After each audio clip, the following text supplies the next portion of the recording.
What's up, everybody? My name is Pablo Vargas. I'm the team leader of the Pablo Vargas real estate team, and we're with Elite Realtors in Bakersfield, California. I'm also the CEO of NextFlip LLC. I flip homes, I rehab the houses as well. Today, I'm joined by Luis Reyes, the one and only. And I wanted to have him today on the podcast to just really talk about his experience so far joining the team. He's a brand new agent. He's also happens to be a dreamer, and we have not really talked too much about politics, and we're not really going to talk about politics. But Luis comes from a very specific location and a very specific situation, and so I'm just gonna basically interview him today and just kind of let him tell his story. And hopefully you guys get some value out of this and learn that anything is possible. So, Luis, it's good to have you. Thank you, sir. Yeah, well, as you know, I got licensed like in August, at the end of August. Got my first listing on like 2 weeks later. Wait, hold on. Before you talk about that, I want to get a little more personal, okay? So, really just kind of tell us where you're from, right? I mentioned that you're a dreamer, so I really want you to kind of just talk about that context first, right? So you can give the audience some context about that situation. So tell me about that. Where you from? Where you're from? How did you get here? Where are you currently? And then let's talk about real estate. Okay, yeah, sounds good. Okay, so I came here in the U.S. like when I was gonna be 2 years old. Apparently, I found that out like yesterday that I came in September 27, 2002, right before I was going to turn 2 years old. My birthday's in October, and so you have no memory of. I have no memory of my hometown. Wow. So like, let's say I get deported. Yeah. I don't know. You wouldn't even know. I don't even know who's my uncles. I don't know my abuelitos, my grandparents. I don't know anybody. But okay, let's say that I do get deported. What I know here, I can use it over there. It's gonna be a little harder. Yeah. But like I'm not gonna have the resources. But the resources I could use is like everything, all my knowledge that I use here. Yeah. So I mean, you grew up here basically. Yes. You have no memories of Mexico. All your memories are of the U.S. So your culture is here, your language, everything you've learned. Yeah. Okay. So let's say if I have to start from my ground up from zero over there, the first thing I'll do is business cards. Do business cards, but at the same time, I'm trying to find a network, trying to build an industry, like a real estate, try to get a real estate office. So I'll be like, hey, I'll talk to people like, hey, have you ever been thinking of selling? Like, let me help you sell. I know how to do all this. I come from the U.S. You're gonna jump straight into the business. Yeah, it's straight into the business. But go back a little bit. Okay, so you just found out not too long ago that you were 2 years old when about to turn 2 years old. When you came to the States. So what's the earliest memory of you, I guess, being in the States? Going to school. Yeah. No, actually, before that, the earliest memory is like having a bike and me like trying to do like a little like drift on the bike, and I end up like messing up and I go flying off. That's the earliest. That was in LA, in Pomona City. Wow. So here's an interesting question. Like, growing up as a kid, were you aware that you were like illegal, basically? Well, I don't want to say illegal, but like, were you aware that you were an immigrant, that your parents had migrated? Did you know your parents had migrated, but then were you aware that you were also an immigrant? Honestly, I didn't know anything. I just grew up. I grew up with with other white kids, Japanese, Asian, over there, since it's a different culture, so I'll combine. Where was this? In Pomona. Oh, in Pomona. Yeah. Pomona, California. Pomona and Chino Hills, basically. Yeah. When I was growing up, like, I didn't know I was an immigrant. I didn't know I was like considered. You just blended in with the rest of the kids. I just blended in. I learned the culture. I learned the language. Yeah. I learned everything until like once we started traveling a lot, and I always wondered why we traveled. And apparently it's for work. I know my parents worked in the fields, and I thought it was normal. Go back to where your parents were working in the fields when you guys lived in Chino Hills, you said? Yeah. Okay, so so how did you get out to, we're in Bakersfield right now, but you live in Arvin, which is 30 minutes, small farming town basically, right? Yeah. Outside of Bakersfield. So how did you guys go from Pomona to Arvin? We went from Pomona to Fresno, Selmar. Then we went to Stockton, and then we went all the way right here for like financial issues. They had apparently the farm where my dad was working, it went bankrupt. Oh, no way. Yeah, so we This must have been what, 2008, 2009? I guess so, because Yeah. I didn't know, like I was young, I didn't know about the financial crisis. During the market crash. So the farm went bankrupt. He had to sell, so my dad wasn't getting as much paid an hour. So we moved all the way over here to Arvin with my dad's family. All my dad's side of the family's here, and he started working again.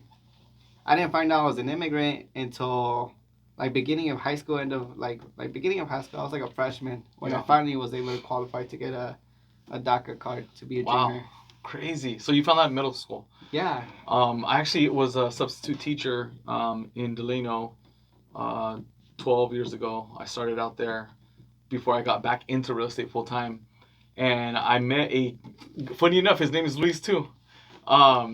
Met a really young, intelligent guy as a substitute teacher in this history class. And I could tell he was going to go places, right? Super bright kid, smart, very humble, quiet kid. And, he graduated. I bumped into maybe like 4 years ago. And I was like, hey Luis, how you doing? I just said hi, how you doing? And then I just assumed that he either had, applied and got into like Stanford, Harvard, Berkeley, something like that. So I asked him, I said, so where are you at now, man? Are you at Stanford, Harvard? I just made that assumption because he's a smart, bright guy. And he told me, no, actually, Mr. Vargas, he referred to me as Mr. Vargas. He goes, Mr. Vargas, I actually was doing my FAFSA. And when I asked my mom for my social, she told me I didn't have one. So can you imagine turning 18? I mean, you were a little bit younger, not that much younger. But imagine finding at 18 years old, as you're applying to colleges, that you can't even qualify for student aid, FAFSA, whatever. Now, I've met kids that were undocumented and also got their scholarships, paid for, even though they were undocumented. But this kid, I think, was just devastated, like he just didn't know. His parents kept that from him all his life, basically.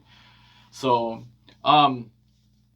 let's talk about really how did you get into real estate? Like, what led you? We did a TikTok video about this. Yes. About you, how you went. But just talk a little bit about it again.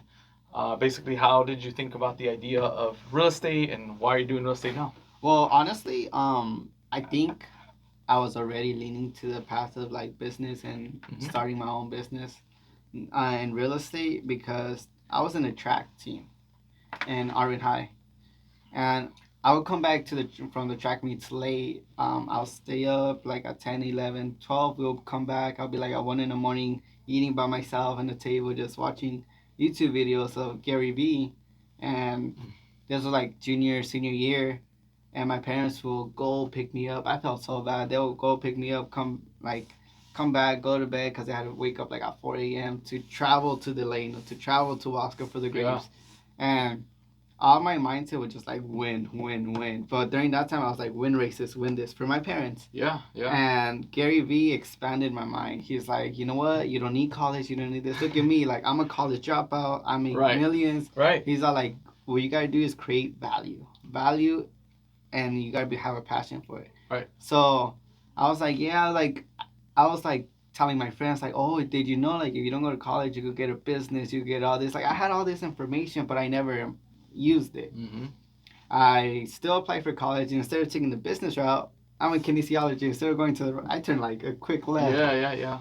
And then I couldn't afford college because for the financial aid, like all they gave me was like $1,000 in community college. Like, what could you do? Yeah, even community college. I mean, I have 2 kids in community college now, and even now it's like, community college is not expensive by any means, but you still have to pay the bill. Yeah. And that's another $1,000, $2,000 per kid plus books. You have to fork out that cash. So it's not easy if you don't have that cash. I worked at Zoomins at the outlets. It was like a retail job. One thing I found out, retail jobs is good for high school.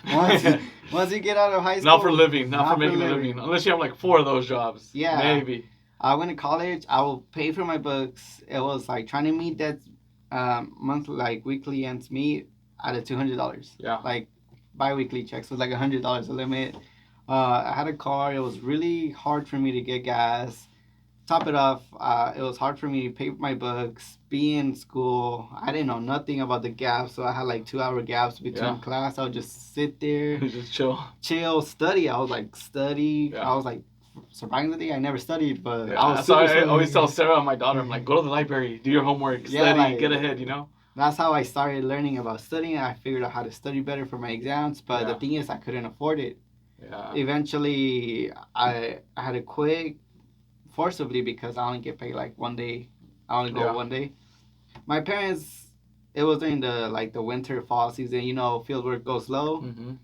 They were struggling, man. They couldn't pay their bills. They couldn't pay rent. So I was like, I can't ask for money. I don't want to ask. Yeah. So what I did, I secretly stopped going to school. Like I pretend to go to school, but I'll just go like a U-turn and just take my siblings, make them go to school and everything. Yeah. But I'll be going looking out for a job.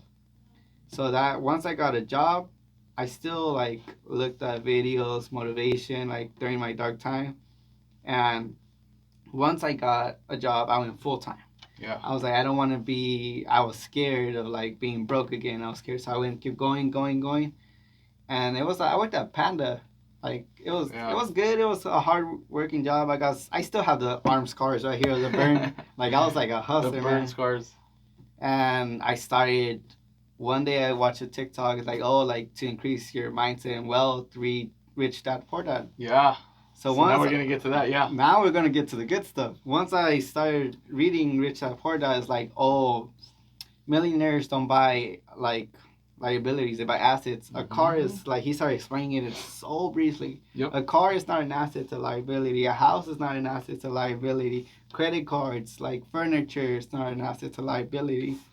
And the rich don't pay taxes. They don't pay taxes, and they don't work for money. Yes. Their money works for them. Right? Exactly. So once I started reading that, this was like 2 years ago. Like 2 years ago, I got into stocks. I didn't know how to get into stocks. I researched how to get into stocks, how to get into like crypto. What is crypto? Yeah. You started studying money, basically. Yeah, I started studying money. I got like so driven by it. But the thing is, like most immigrants, you tell your dad, hey, look at this. Like, this is what I could do. And what they do, they just shut you down. Yeah. They tell you to go to school. They tell you to get a job. Yeah, kind of like the traditional path. Yeah. Basically.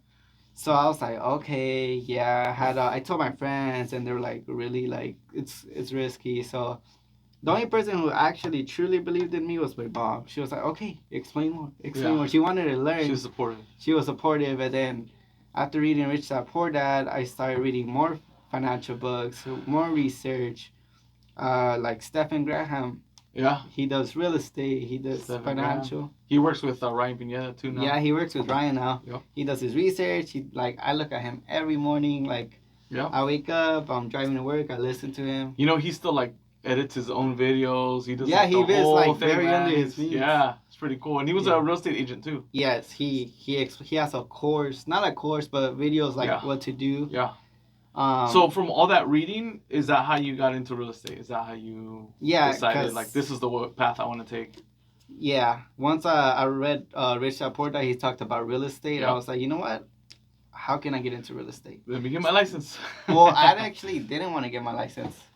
I was trying to buy a rental property, trying to like do an FHA loan. Yeah. Try to get a duplex, trying to rent it out. But the thing is, a lot of people don't know about that. You can buy an FHA with an FHA loan. You can buy 4 units, right? Up to 4 units, because after 4 units, it's considered commercial. Mm-hmm. So with the FHA loan, 3.5% down, only 3.5% down. So your typical investor has to put 20%, but if you're a first-time home buyer, you can do 3.5% down on a 4 unit. Yeah. And I believe you could even do like the down payment assistance program on those too. Yeah. Which is crazy. You can walk into an investment with that little cash. And then right now that we're in a buyer's market, ask for closing costs, you're literally walking in with like, let's say like $100 or like $200, depending on what city you live in. But I've been looking into a fourplex lately. Like, okay, there's not very many. There's not a lot, but they're gonna start coming up though. Yeah, so now I'm looking at a fourplex. I was planning to buy my parents a house, but fourplex, it's like buying 4 properties, one each year, and then you like 4 years later you qualify again for an FHA. Yeah, you can as long as you refinance your house, take it out of the FHA. You can do a conventional. You can do an FHA somewhere else, but you know it has to make sense. You have to upgrade, whatever, move because of job or school, whatever it is. What's really cool is and I gotta have Johnny on the show soon here, but Johnny was the one that told me about the non-occupant co-signer for FHA. So let's assume you're my son, right? Mm-hmm. Let's assume you're my son, and you don't have a job, because I believe he stated that you don't even have to have income, right? Whoa. You have to have some credit, but I could co-sign for you, and as long as there's cash flow in that 4-unit, I could co-sign for you to live in that 4-unit house. You take it, you take over one of the units, but you basically cash flow on the other ones. But what if you have a property already? It would have to be for an FHA, first-time home buyer. It would have to be your first home. You can't. No, but the co-signer. What if he has a property? No, that doesn't matter. No. I'm just co-signing for you, as a buyer. So I could, yeah. So, so I've talked to my son about that. He's 18 now, right? He has some credit. He has a job now too, and I've told him, hey, we could co-sign for you. You can move into one of the 4 units, and the others produce, income, cash flow to pay that 1 unit. So I think that's amazing. 3.5% down on an investment property. So I think you should still keep thinking about doing that, man, as your first, investment property for sure. Yeah. At this point, like the book said, it's all about cash flow. Yeah. But you could have. Like the recent book we just read, Psychology of Money. It doesn't matter how much money you got in bringing. It's how you use it. Yep, how you use it. Yeah, and so people get into real estate because it's not a get rich quick type of job, but you can make a lot of money and you can make it fairly quick if you really apply yourself. But a lot of agents, I did this for the longest time. My first check, I blew it. I blew it on a car. I'm pretty sure I bought myself like a $2,000 watch. I bought my wife a watch. Like that $20,000 was gone in a matter of like 2 months. But that's based we're Mexicans, like not saying being biased, but we were based like, oh, you got good money, buy yourself something good. Yeah. Buy yourself a truck. You're not taught to reinvest that money. Yeah. You're taught, like a good American, go spend it on something, right? Yeah. Go buy yourself a nice whatever watch, or who knows. We're consumers, so now you have more of an investor mindset than you do a consumer mindset. But you got your real estate license, and talk about you closed your first deal not too long ago, right? Yeah, actually it was a lot of people don't know this, but I'm not only a realtor, but I'm also a warehouse employee. Yeah, you still work. I still work. Which we're trying to get you to quit like soon, right? Hopefully tomorrow. Soon. Tomorrow, just like later, guys. Yeah. No, but I let everybody in the warehouse. I talk to a lot of people. I'm very like, hey, what's up? Hey, like I like to talk to people. Sure.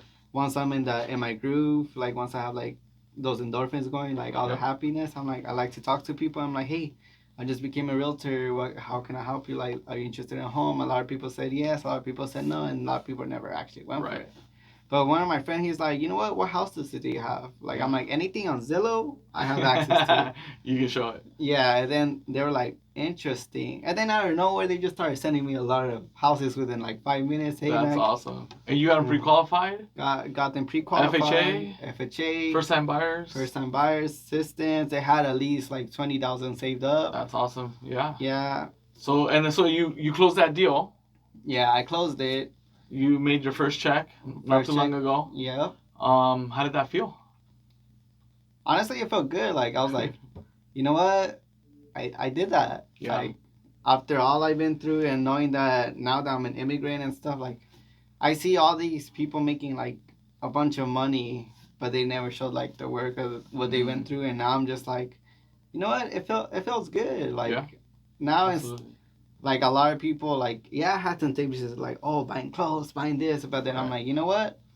That's like the poor dad mindset. That's the consumer. What can I use this money? Sure. You got to reinvest it. Yeah, I got to reinvest it. Or at least put it aside for now, and an opportunity comes up. So what I did, as you know, for the first escrow, we had a little problem. I owe, like, my PML, my private money lender, I was like, hey man, let them borrow and you can like cash out a little bit. Yeah, we won't talk about that right now. But yeah, you found a way to help your clients out. I found a way to help, but right now I have them in the savings. Yeah. So right now it's not touching it. I'm not like I open a new account. I'm probably gonna move it there and just keep it there. Yeah. The point is, I'm trying to save half of it, go to savings. The other half is just like debts, eliminate debts.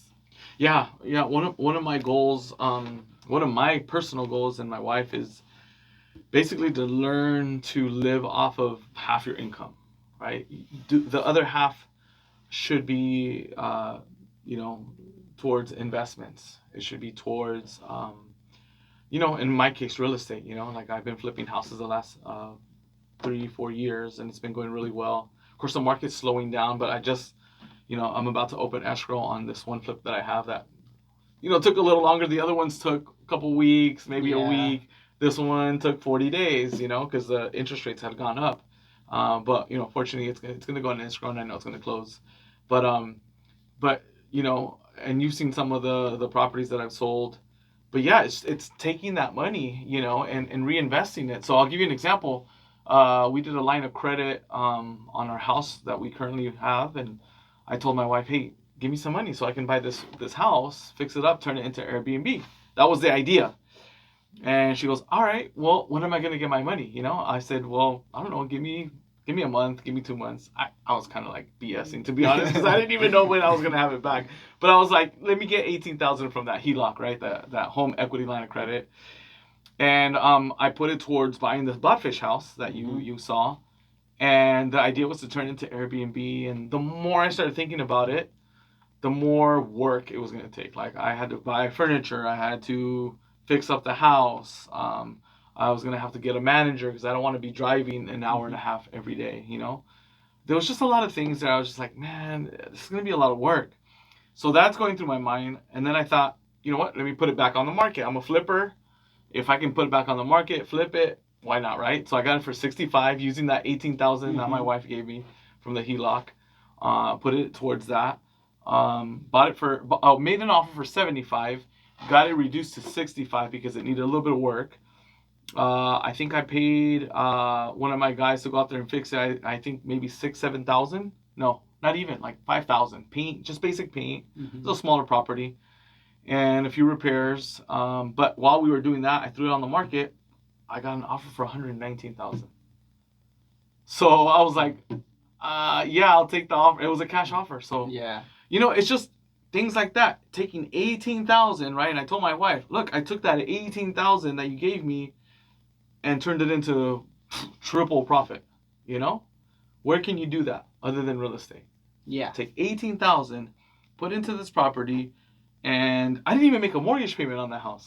You were like, done deal. Yeah, the mortgage was due on the 1st. I think I closed it like on the 5th or 6th. I didn't even make the payment, Yeah. So they prorate it out of escrow, right? They made those 5 days payments, whatever. But it just goes to show you that there's a lot of potential in real estate, and you've already, you kind of opened that door and you peeked in. You've already tasted and got a sense of like, okay, this is possible. And someone like in your situation, there's a lot of people out there that, they're dreamers, they're DACA, or maybe they're not even dreamers. They don't have DACA, right? They just can't do it.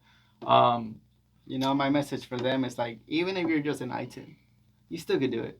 There's like no excuse. Dude, in entrepreneurship, you can, I've met people, Luis in Delano, I have met people that have worked in the fields, and on the weekends, I knew this one couple, they bought bounce houses, like the rentals, and they bought one bounce house, and on the weekends they would drive and, inflate it for the parties and tear it down and put it away. And then they saved their money, bought 2, 3, 4. Eventually they turned it into a business to where they didn't have to do anything. They just hired people to go and drive it, like a minimum wage job. Yeah.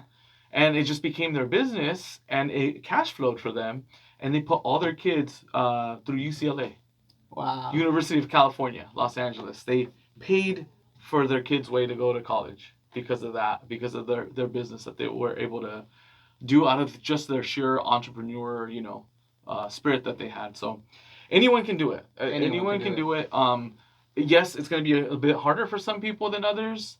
I initially took the traditional route, went to school, but I realized too after a while, like, man, going to school, getting my master's, eventually I was trying to get my doctorate, and that wasn't going to produce more income.